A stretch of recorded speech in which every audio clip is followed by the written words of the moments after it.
remakes and reimagining are quite common in Hollywood nowadays. As so even movies about um, making movies.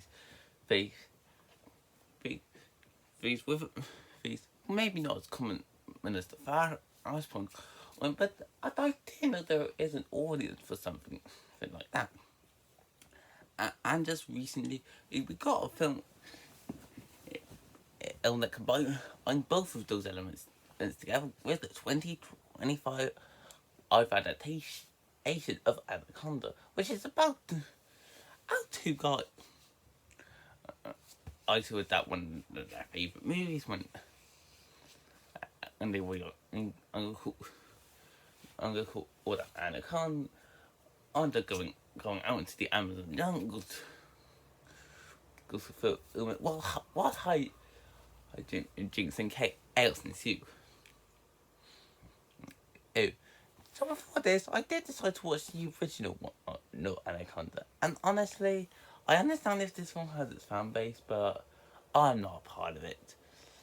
That it was quite boring throughout, and even with some decent performances, there was nothing really that got me invested with that film. But I don't know, the trailers to this one look kind of fun, so I thought I might as well I'll give this one a watch.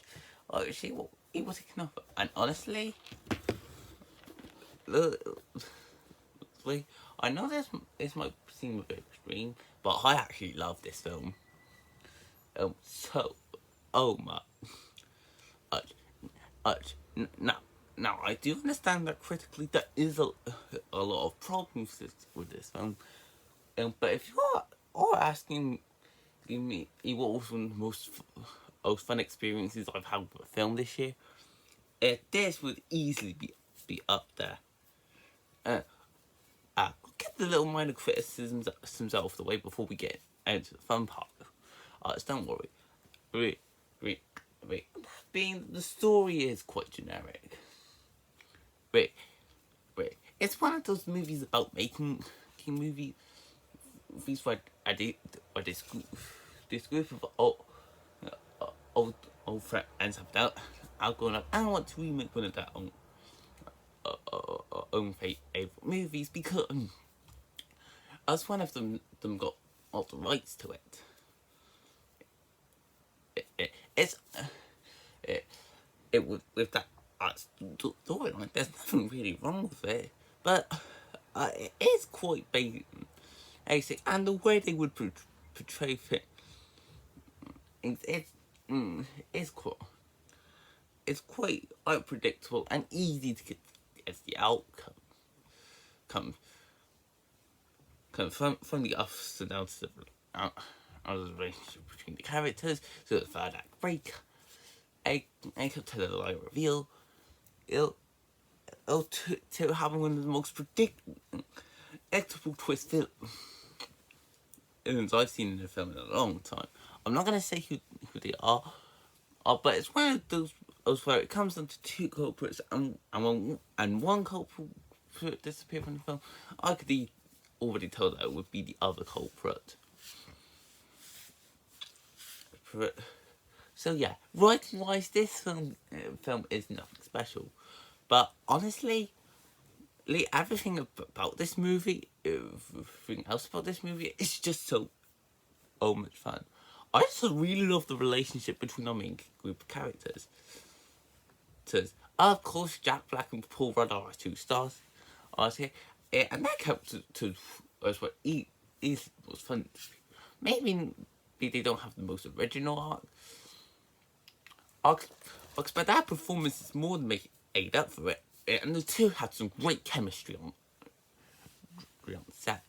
In fact, I was saying at the film, one of the film's best aspects is the acting, where each of the actors, you could tell, were just having so much fun. With the materials they were given. Then sure, their personalities may not seem anything special. So, but I still enjoyed the characters, and the actors did help with that enjoyment. moments a lot. Also, this is one of the most funniest films that I've seen in this year. And maybe it's not the funniest because that title easily goes to the Naked Gun remake released earlier this year. Yeah, but when the jokes landed, most of them were absolutely hilarious, and I found myself all in throughout most of them.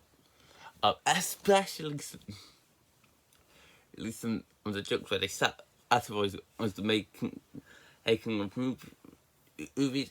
Even with you have to kind of make fun of Hollywood. But I also really like the film's horror aspect.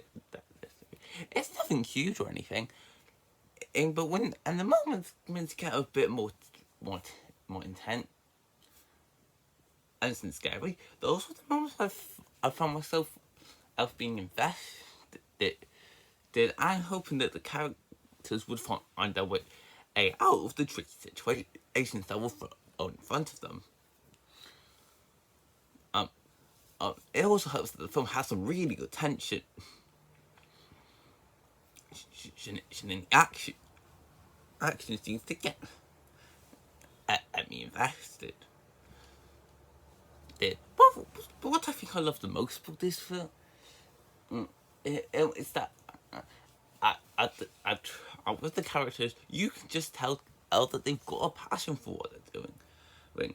When I do a film course also called Olish now, and it's something I'm definitely passionate in, and I just love seeing in this group of old friends come together to put that filmmaking passion to used to remake one of their favorite movies in a new way. It reminds me of the type of passion me, my college or those mates have when we make our film. And it is definitely noticeable with the amount of on the details and effort for that I put into it. So overall, I didn't really have much to say about Anaconda, but I just thought of making a review of it because as I really had a fun time with this. Sure, the story is nothing original. No. Oh, but the characters are really likeable. The action's intense. It has some great comedy, some decent horror, really good acting, and a great filmmaking. I shouldn't have had me inspired by this film. If you're looking for a fun comedy to end off the year, this is definitely a must watch. But I'd also recommend it to people who have a passion for filmmaking and want to make film films of that. Oh, and of course, if you like the original 1997 Anaconda on the thing, and you're also gonna have a really good time. With this is critically yes, as if we were judging this as a film by its own, this would probably not be one of the year's best. But with everything it delivered and the fun I was just having throughout, it's definitely one of the most enjoyable films I watched this year, and that's why I'm gonna give this film a 9 out of 10.